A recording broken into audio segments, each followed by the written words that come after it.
চলো নিজ নিকেতনে,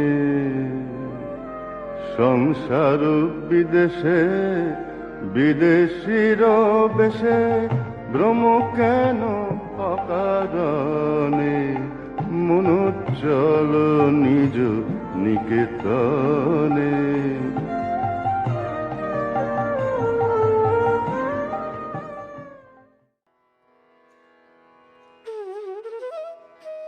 ಓಂ ಶ್ರೀ ಗುರುಭ್ಯೋ ನಮಃ. ವಿವೇಕ ವಿಸ್ಮಯ 149. ಹಿಂದಿನ ಧ್ವನಿಯ ತುಣುಕಿನಲ್ಲಿ ಗಮನಿಸ್ತಾ ಇದ್ದ ಹಾಗೆ ಬೋಧನೆ, ಅದರ ಅರ್ಥ ಏನು ಅನ್ನೋದನ್ನ ನೋಡಿದ್ವಿ. ಹಾಗೆ ಅವರ ಸ್ವಾಮಿ ವಿವೇಕಾನಂದರ ಮೊಟ್ಟ ಮೊದಲ ಶ್ರೋತೃಗಳು ಯಾರು ಅನ್ನೋದನ್ನು ಗಮನಿಸಿದ್ವಿ. ಈಗ ಅದರ ಮುಂದುವರೆದ ಭಾಗ. ವಿವೇಕಾನಂದರ ಮೊಟ್ಟ ಮೊದಲನೇ ಶ್ರೋತೃಗಳು ಅಂತಂದ್ರೆ ಅವರ ಸೋದರ ಸನ್ಯಾಸಿಗಳು, ಹಾಗೆ ಕೆಲವು ಮಂದಿ ಗೃಹಿ ಭಕ್ತರು ಅನ್ಬೋದು. ಆದ್ರೆ ಸ್ವಾಮೀಜಿ ಬಾರಾನಗೌರ್ ಮಠದಲ್ಲಿ ಹೆಚ್ಚು ದಿನ ಉಳಿದುಕೊಳ್ಳಿಲ್ಲ. ಪರಿವ್ರಾಜಕ ಜೀವನದ ಆಕರ್ಷಣೆ ಅವರನ್ನ ಮತ್ತೆ ಮತ್ತೆ ಸೆಳೀತಾ ಇದೆ. ಹಾಗಾಗಿ ಮತ್ತೆ ಉತ್ತರ ಭಾರತದ ಪುಣ್ಯ ಕ್ಷೇತ್ರಗಳಿಗೆ ಯಾತ್ರೆಯನ್ನ ಮಾಡೋಣ ಅಂತ ಹೊರಟು ವಾರಾಣಸಿಗೆ ಬಂದಿದ್ದಾರೆ ಸ್ವಾಮೀಜಿ. ಈ ಸಲ ಅವ್ರಿಗೆ ಪ್ರಮದದಾಸ ಮಿತ್ರ ಅನ್ನುವಂಥ ಪ್ರಸಿದ್ಧ ಸಂಸ್ಕೃತ ವಿದ್ವಾಂಸರ ಭೇಟಿಯಾಯಿತು. ಇವ್ರಿಗೆ ಈಗಾಗಲೇ ಸ್ವಾಮಿ ಅಖಂಡಾನಂದರ ಪರಿಚಯ ಚೆನ್ನಾಗಾಗಿತ್ತು. ಹಾಗಾಗಿ ಸ್ವಾಮೀಜಿ ಬಗ್ಗೆ ಕೇಳಿ ತಿಳ್ಕೊಂಡಿದ್ರು. ಈಗ ಸ್ವಾಮೀಜಿಯವರನ್ನ ಪ್ರತ್ಯಕ್ಷ ಗಮನಿಸಿದಾಗ, ಪ್ರತ್ಯಕ್ಷವಾಗಿ ಕಂಡಾಗ ಇವರಿಬ್ಬರ ನಡುವೆ ಒಂದು ಗಾಢವಾದ ಸ್ನೇಹ ಬೆಳೆತು ಅಂತ ಕೂಡ ನಾವಿಲ್ಲಿ ಭಾವಿಸಬಹುದು. ವಾರಾಣಸಿಯಲ್ಲಿ ಕೆಲವು ದಿನಗಳಿದ್ದು ಅಲ್ಲಿಂದ ಸ್ವಾಮೀಜಿ ಅಯೋಧ್ಯೆಯ ಕಡೆಗೆ ಹೊರಟರು. ಅಯೋಧ್ಯೆ ಶ್ರೀರಾಮಚಂದ್ರನ ರಾಜಧಾನಿಯಾಗಿ ಮೆರೆದಂತಹ ನಗರ.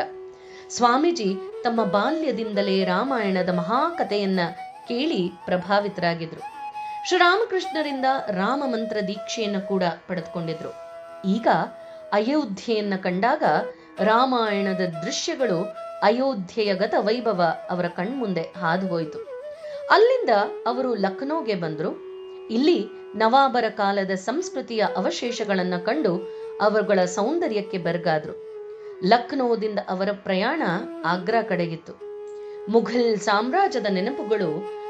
ಸಾಮ್ರಾಜ್ಯದ ನೆನಪುಗಳನ್ನ ಜೀವಂತವಾಗಿಸುವಂತಹ ನಗರ ಯಾವುದು? ಆಗ್ರಾ. ಇತಿಹಾಸದಲ್ಲಿ ಪರಿಣತರಾದಂತಹ ಸ್ವಾಮೀಜಿಗೆ ಆಗ್ರಾದ ರಸ್ತೆಗಳಲ್ಲಿ ನಡೆದಾಡ್ತಾ ಇದ್ದ ಹಾಗೆ ಮುಘಲ್ ಸಾಮ್ರಾಜ್ಯದ ದಿನಗಳ ಚಿತ್ರ ಅವರ ಕಣ್ಮುಂದೆ ಬಂತು. ಇಲ್ಲಿ ಭಾರತೀಯ ಕಲಾಕಾರರ ಕೌಶಲಗಳನ್ನ ನೋಡ್ತಾ ಸ್ವಾಮೀಜಿ ಆಶ್ಚರ್ಯಚಕಿತರಾಗ್ಬಿಟ್ರು. ಅದರಲ್ಲೂ ಜಗತ್ತಿನ ವಿಸ್ಮಯಗಳಲ್ಲಿ ಒಂದಾದಂತಹ ತಾಜ್ ಮಹಲ್, ಅದರ ಸೌಂದರ್ಯ ಅವರ ಮನಸ್ಸನ್ನ ಸೆರೆ ಹಿಡಿದು ಬಿಡ್ತು. ತಾಜ್ ಮಹಲ್ ಅನ್ನ ಅವರು ಹಲವು ಸಲ ಬಂದು ನೋಡಿದ್ರು. ಬೇರೆ ಬೇರೆ ದೃಷ್ಟಿಕೋನಗಳಿಂದ ನೋಡಿದ್ರು. ಮುಂಜಾನೆಯ ಮುಂಬೆಳಕಲ್ಲಿ ಬಂದು ನೋಡಿದ್ರು, ಮಧ್ಯಾಹ್ನದ ಬಿಸಿಲಲ್ಲಿ ಬಂದು ನೋಡಿದ್ರು, ಸೂರ್ಯಾಸ್ತದ ಸಂಧ್ಯಾ ರಾಗದಲ್ಲಿ, ಸುಂದರವಾದ ಬೆಳದಿಂಗಳಲ್ಲಿ, ಹೀಗೆ ಬೇರೆ ಬೇರೆ ಸಮಯಗಳಲ್ಲಿ ಬೇರೆ ಬೇರೆ ಭಾವಗಳಲ್ಲಿ ಸ್ವಾಮಿ ವಿವೇಕಾನಂದರು ತಾಜ್ ಮಹಲ್ ಅನ್ನ ನೋಡ್ತಾ ಇದ್ದಾರೆ. ಅಲ್ದಲೆ ಅದು ತಮ್ಮ ಪ್ರೀತಿಯ ಜನ್ಮಭೂಮಿಯ ಹೆಮ್ಮೆಯ ವಸ್ತು ಅನ್ನೋ ದೃಷ್ಟಿಯಿಂದ ನೋಡಿ ಆನಂದಿಸಿದ್ರು ಸ್ವಾಮೀಜಿ. ತಾಜ್ ಮಹಲಿನ ಕುರಿತಾಗಿ ಸ್ವಾಮಿ ವಿವೇಕಾನಂದರು ಮುಂದೆ ಒಮ್ಮೆ ಹೇಳ್ತಾರೆ, ಆ ತಾಜ್ ಮಹಲ್, ಆ ಭವ್ಯ ಭವನದ ಪ್ರತಿಯೊಂದು ಅಂಗುಲ ಕೂಡ ಒಂದೊಂದು ದಿನವಿಡೀ ಗಮನಿಸಿ ನೋಡೋಷ್ಟು ಯೋಗ್ಯವಾಗಿದೆ. ನಿಜಕ್ಕೂ ಆ ಭವನದ ಸಮಗ್ರ ಪರಿಚಯ ಮಾಡ್ಕೊಳ್ಬೇಕಾದ್ರೆ ಕಡಿಮೆ ಅಂದ್ರೆ 6 ತಿಂಗಳಾದ್ರೂ ಬೇಕು ಅನ್ನೋದು ಸ್ವಾಮೀಜಿಯವರ ಅಭಿಮತ ಆಗಿತ್ತು. 1888 ಆಗಸ್ಟ್ನ ವೇಳೆಗೆ ಸ್ವಾಮೀಜಿ ಆಗ್ರಾದಿಂದ ಹೊರಟು ಬೃಂದಾವನದ ಕಡೆಗೆ ಸಾಗಿದ್ರು. ಹೆಚ್ಚಿನ ಪ್ರಯಾಣ ಎಲ್ಲ ರೈಲಲ್ಲಿತ್ತು. ಆದ್ರೆ ಕಡೆಯ 33 ಮೈಲಿಗಳು ಕಾಲ್ನಡಿಗೆಯಲ್ಲಿ ಕ್ರಮಿಸಿ ಬಂದ್ರು. ಬೃಂದಾವನಕ್ಕೆ ಸುಮಾರು 2 ಮೈಲಿ ಇದೆ ಅನ್ನುವಾಗ ದಾರಿಯ ಪಕ್ಕದಲ್ಲಿ ಒಬ್ಬ ಮನುಷ್ಯ ಆರಾಮಾಗಿ ಕುಳಿತುಕೊಂಡು ಹುಕ್ಕ ಸೇತ್ತಿದ್ದು ಸ್ವಾಮೀಜಿ ಕಣ್ಣಿಗೆ ಬಿತ್ತು. ನಡೆದು ಆಯಾಸಗೊಂಡಿದ್ದಂತಹ ಸ್ವಾಮೀಜಿ ಸ್ವಲ್ಪ ಹುಕ್ಕಾವನ್ನ ಸೇದಿ ದಣಿವಾರಿಸಿಕೊಳ್ಳೋದಕ್ಕೆ ಮನಸಾಯ್ತು. 16 ವರ್ಷಗಳ ಅಭ್ಯಾಸ ಅಲ್ವೇನೋ? ಸರಿ ಆ ಮನುಷ್ಯನನ್ನ ಮಾತಾಡಿಸಿ 1-2 ಸಲ ದಮ್ ಎಳೆಯಲು ಕೊಡೋ ಹಾಗೆ ಕೇಳ್ಕೊಂಡ್ರು. ಆದ್ರೆ ಅವನು ತುಂಬಾ ಅಧೈರ್ಯಗೊಂಡು ಹೇಳ್ತಾ, ಇಲ್ಲ ಸ್ವಾಮೀಜಿ, ನಾನೊಬ್ಬ ಜಾಡ್ಮಾಲಿ, ನನ್ನ ಹುಕ್ಕಾವನ್ನ ಉಪಯೋಗಿಸಿದ್ರೆ ನಿಮ್ಗೆ ಮೈಲಿಗೆ ಆಗ್ಬಿಡತ್ತೆ ಅಂತ ಉತ್ತರಿಸ್ದ.